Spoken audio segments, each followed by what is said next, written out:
अष्टावक्र गीता के व्याख्या में आप सभी का स्वागत है। आज हम लोग अष्टावक्र गीता के पहले अध्याय का 11 नंबर श्लोक की चर्चा करेंगे और ये श्लोक इस प्रकार है। मुक्ति का अभिमानी मुक्त है और बद्ध का अभिमानी बद्ध है, क्योंकि संसार में यह किंवदंती सत्य है कि जैसी जिसकी मति होती है वैसे ही उसकी गति होती है। तो इसमें बताया कि जो मुक्ति का अभिमानी है कि मैं मुक्त हूँ और मुक्त है, और जो बद्ध का अभिमानी है मैं बंधा हुआ हूँ तो वो बंधन में है। तो यहाँ अभिमान शब्द बताया गया है। अभिमान का मतलब कि अहंकार नहीं, निश्चय। तो जिसके अंतःकरण में निश्चय है कि मैं मुक्त हूँ और मुक्त है, और जिसके अंतःकरण में निश्चय है कि मैं बंधा हूँ, मैं गंदा हूँ, मैं विकारी हूँ, मैं जीव हूँ, मैं ये हूँ, मैं वो हूँ, और तरह तरह के नाना निश्चय कर रखा है, वो बंधा हुआ है। सांसारिक लोग अपने को शरीर मानते हैं और संसार को सत्य मानते हैं, और संसार के लोगों को सत्य मानते हैं। तो हजारों उनके अंदर निश्चय रहता है। अब जैसे मान लीजिए कोई ब्राह्मण कुल में पैदा हुआ तो मैं ब्राह्मण हूँ, और शादीशुदा है तो अपने को गृहस्थी मान लेता है, कुंवारा है तो ब्रह्मचारी मान लेता है, सन्यासी अपने को सन्यासी मानते हैं, और जो जंगल में रहता है वानप्रस्थी मानता है, और ये गृहस्थ हो गए ये जो अपने को घर परिवार में रहते हैं।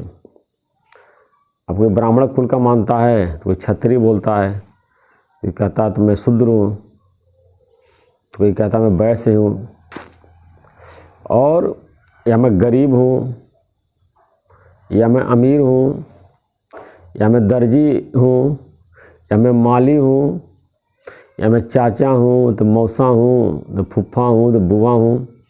अब एक आदमी के कितने निश्चय होते हैं।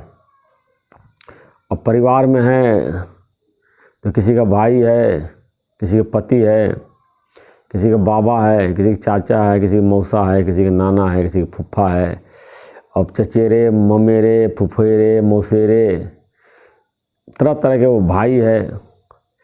और इतने सारे रिश्ते लोग दूर दूर तक जोड़ लेते हैं। कजीन हैं, ऑफिस में तो जो पद पे कार्य करता है उसका निश्चय रहता है, मतलब, और वही अपने को मानता है। और ये सब देह अभिमान के कारण है। वो अपने को देह मानते हैं तो देह के जितने भी टाइटल हैं उस सबको मैं मान लेता है। अब मान लें देह अगर गोरा है तो अपने गोरा मान ले मैं गोरी हूँ, देह अगर काला है तो मैं काली हूँ, और एक विटिश कलर चला गेहुआ गोरे में काले में मिक्स जो है तो मैं विटिश हूँ। ये अपने को लड़कियाँ मान लेती हैं। मैं 5 फुट की हूँ, मैं 5 फुट 3 इंची की हूँ, मैं 5 फुट 4 इंची की हूँ। ऐसे ऐसे जो है अपने को मान लेते हैं। मैं कुंवारी हूँ तो मैं शादीशुदा हूँ, तो मैं नानी हूँ तो मैं दादी हूँ। हजारों तरह की निश्चय जो है औरतें करती हैं और आदमी भी करते हैं। तो ये सब जो है बंधन के निश्चय है कि ज्ञानी सिर्फ एक ही निश्चय करता है कि मैं चेतन आत्मा हूँ। ये सारे जो तरह तरह के निश्चय शरीर का मानता है। जितने ये टाइटल हैं ये सब शरीर के हैं, चाहे मामा का ले लीजिए, चाहे मौसा का, चाहे फुफ्फा का, चाहे बुआ का, चाहे धनवान का ले लीजिए, कोई बहुत बड़ा व्यापारी है या ऑफिसर है या चपरासी है, कोई भी वो कार्य कर रहा प्रोफेशन है, तो वो सब शरीर का है, आत्मा का टाइटल नहीं है। तो जिसने अपने को आत्मा निश्चय कर मैं चेतन आत्मा हूँ, मेरे अंदर कुछ नहीं है, शून्य भाव, जब कोई संकल्प विकल्प नहीं, ऐसा जब वो निश्चय करता है और इसका दीर्घ काल का जब अभ्यास करता है, सदाचार का पालन करता है, तो अपने का अनुभव उसको आत्मा होने लगता है और सारी उसके अंदर से इच्छाएँ खत्म हो जाती हैं और वो मुक्त हो जाता है। और उसको अभिमान रहता है, या अभिमान तो नहीं कहेंगे, शब्द यहाँ दिया हुआ है, निश्चय रहता है कि मैं मुक्त हूँ।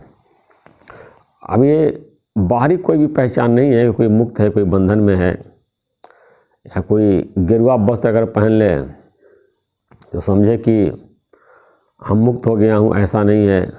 दाढ़ी बढ़ाया हुआ है, गुफा में रह रहा है, सन्यासी है, उसके हजारों लाखों शिष्य हैं, बहुत बड़ा गुरु है, तो मुक्त है।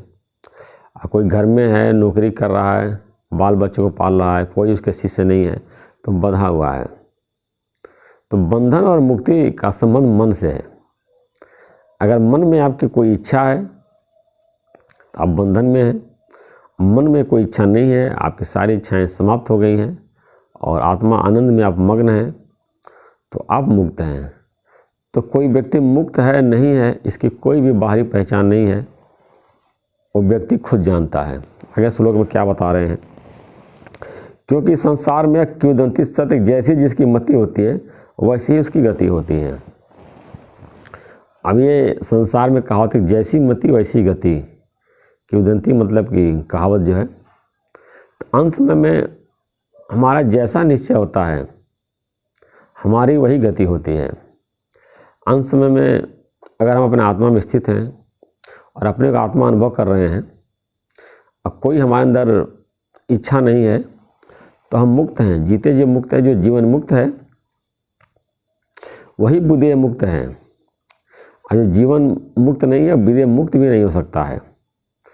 तो हम लोग का जो सत्संग है ये जीवन मुक्ति का है, जीते जी मुक्ति का।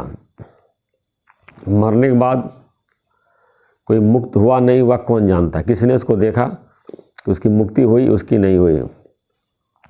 इसमें एक जो है भागवत में कथा आती है, एक अजामिल था, उसको आता है, तो उसको यमदूत जो है, दो भगवान यमराज के यमदूत जो है उसको लेने गए, तो अपने बच्चों का नाम उसने नारायण रख रखा था।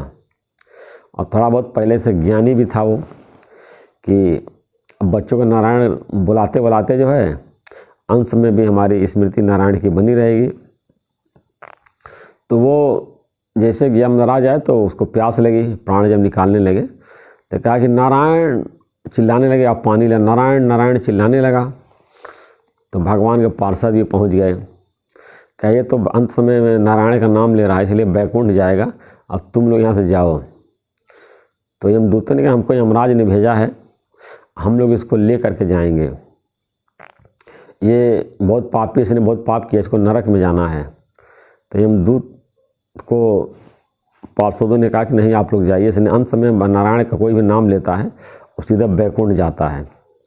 तो भगवान के पार्षद के कहने पे वो दोनों दूत जो है चले गए और यमराज के पास। तो यमराज ने कहा ऐसा है कि जो भगवान का नाम लेता है, एक बार भी नाम लेता है, वो बैकुंठ लोक ही जाता है। अब भगवान के भक्तों तक जो है हमारा पहुँच नहीं है। अजामिल के बारे में बताते हैं कि वो ब्राह्मण था जो है, और एक अच्छा संत था और वेदों का ज्ञाता था, लेकिन जंगल में वो जब लकड़ी काटने जाता था और लौट के आता तो रास्ते में एक बेश्या के घर था, तो वहाँ उसको भी देखता था, कई लोग उसके आते थे जाते थे, तो रोज़ आते जाते उसको बार बार देखने से जो है उसका चित्त जब बेश्या में अटक गया, और फिर अपने पत्नी बच्चों को छोड़ करके उसने बेश्या से शादी कर ली और उससे भी बच्चे पैदा कर लिया। अब गलत संग के कारण जो है बेश्याएँ के अंदर हजारों इच्छाएं होती थी, उस इच्छा पूर्ति करने के लिए वो चोरी भी करने लगा और चोरी करके भी धन इकट्ठा करने लगा, और इस तरह से जो है उसके 3-4 बच्चे हो गए और उसका वो नाम नारायण रख लिया। तो कहने से इतना वो धर्मात्मा तो उसको बैकुंठ जाना ही था, लेकिन एक बेश्या के संग के कारण जो है, आसक्ति के कारण जो है वो चोरी और पाप में आचरणों में लग गया, मांस खाने लगा, शराब पीने लगा, जुआ खेलने लगा, चोरी करने लगा, सारा जितने भी बुरे कर्म व्यभिचार सब वो करने लगा और पाप में पूरा हो गया था। तो इस प्रकार वो उसकी वो नरक में जो जाने की गति थी, तो अंत समय में उसने भगवान नारायण का नाम लिया तो बैकुंठ गया।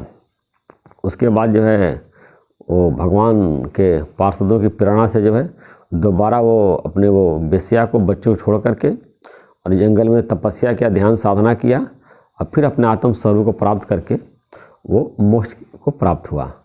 तो इसके कहने का मतलब कि अंत समय अगर हम भगवान का नाम लेते हैं तो हम बैकुंठ में जाएंगे, और अंत समय भगवान का नाम नहीं लेते हैं, हमारा मन संसार में विषयों में यहाँ वहाँ भटका हुआ है, तो हम वहीं जाते हैं, वहीं हमारी पैदाइश होती है और दोबारा फिर जो है इन्हीं विषयों को भोगते हैं और इसी में फंसे रहते हैं। तो जैसा हम जीवन भर अभ्यास करते हैं, अंत समय में हमारे मुख से वही निकलता है। अगर जीवन भर जो है हम जो है विषयों का, संसारी लोगों का, माया का अभ्यास किया है, धन दौलत का, पदार्थों का, ऐसा अभ्यास किया कैसे उनको बढ़ाएं, कैसे इकट्ठा करें, संसारिक विद्याएं अर्जित की हैं, तो शरीर छूटने के बाद जो है अंत समय हमको वही सब याद आता है कि मेरे धन छूट रहा है, मेरा मकान छूट रहा है, मेरा पदार्थ छूट रहा है। तो इतनी उसकी आसक्ति होती है कि भगवान दोबारा उसी घर में पैदा कर दे, तो उसी कुल में जाओ और अपने मकान को, अपने धन को, पदार्थों को दोबारा से तुम भोग करो। तो पोता पर पोता बन करके अपने ही घर में वो आ जाता है। लेकिन जिसके अंदर से आसक्ति चली गई कि मैं शरीर नहीं हूँ, मेरा मकान नहीं है, मेरा घर नहीं है, मेरा व्यापार नहीं, पत्नी बच्चे कोई मेरा नहीं, मैं चेतनात्मा हूँ, मैं भगवान का हूँ, भगवान मेरे है, भगवान का आश्रित रहता है, भगवान के प्रेरणा रहता है और हमेशा भगवान की भक्ति करता है, अंत समय वो भगवान में ही लीन हो जाता है।